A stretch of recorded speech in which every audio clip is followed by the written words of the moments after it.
சொத்து வழிகாட்டி மதிப்பு நிர்ணயத்தில் நிலவி வந்த குழப்பங்களுக்கு முற்றுப்புள்ளி வைக்கும் வகையில் புதிய தெளிவுரைகள் வழங்கப்பட்டுள்ளன. குறிப்பாக குடியிருப்பு பகுதிகளில் உள்ள கடைகள் அல்லது தொழிற்சாலைகளுக்கு இனி தனியாக வணிக ரீதியிலான கூடுதல் வழிகாட்டி மதிப்பு நிர்ணயம் செய்ய தேவையில்லை என்ற நடைமுறை அமலுக்கு வந்துள்ளது.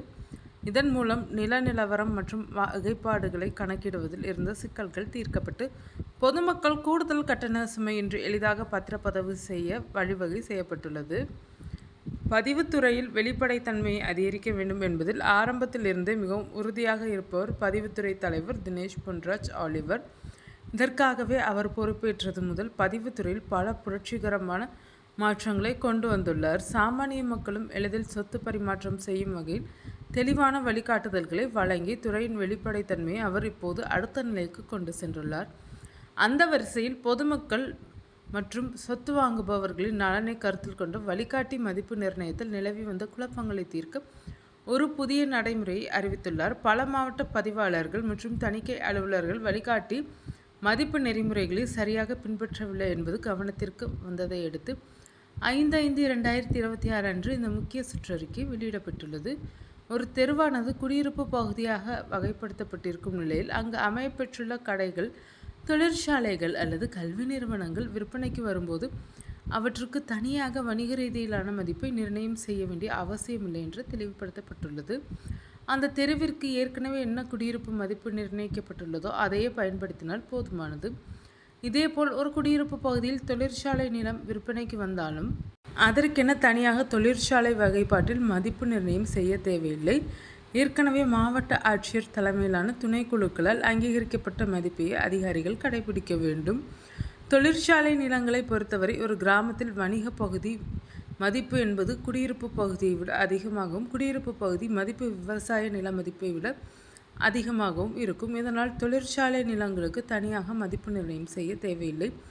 ஏற்கனவே உள்ள குடியிருப்பு அல்லது வணிக பகுதி மதிப்பையை பின்பற்றலாம். இருப்பினும் மாநகராட்சி மற்றும் நகராட்சி எல்லைக்குள் அமையும் தொழிற்சாலைகளுக்கு சதுர அடி அடிப்படையில் மதிப்பு நிர்ணயம் செய்யப்பட வேண்டும்.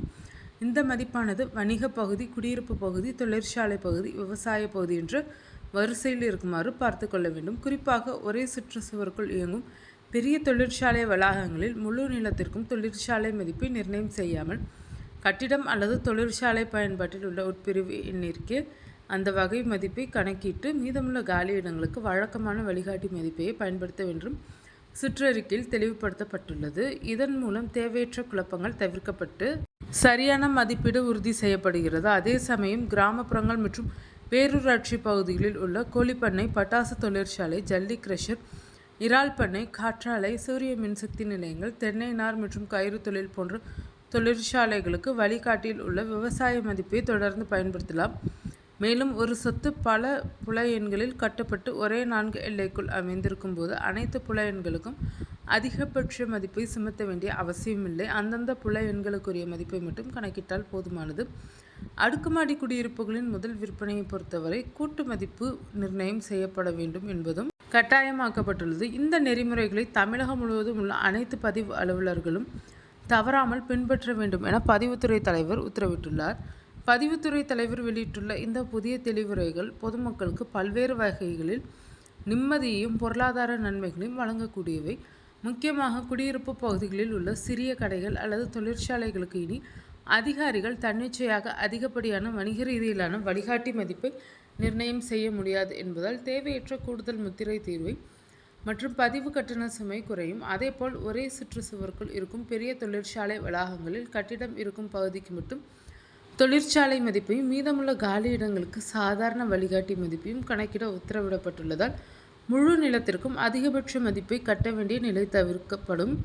இதன் மூலம் சொத்து மதிப்பீட்டில் நிலவி வந்த குழப்பங்கள் நீங்குவதுடன் சார் பதிவாளர் அலுவலகங்களில் தேவையற்ற ஆய்வுகள் மற்றும் காலதாமதமின்றி பொதுமக்கள் தங்கள் பத்திரப்பதிவை விரைவாகவும் வெளிப்படையான முறையிலும் முடித்துக்கொள்ள வழிவகை செய்யப்பட்டுள்ளது.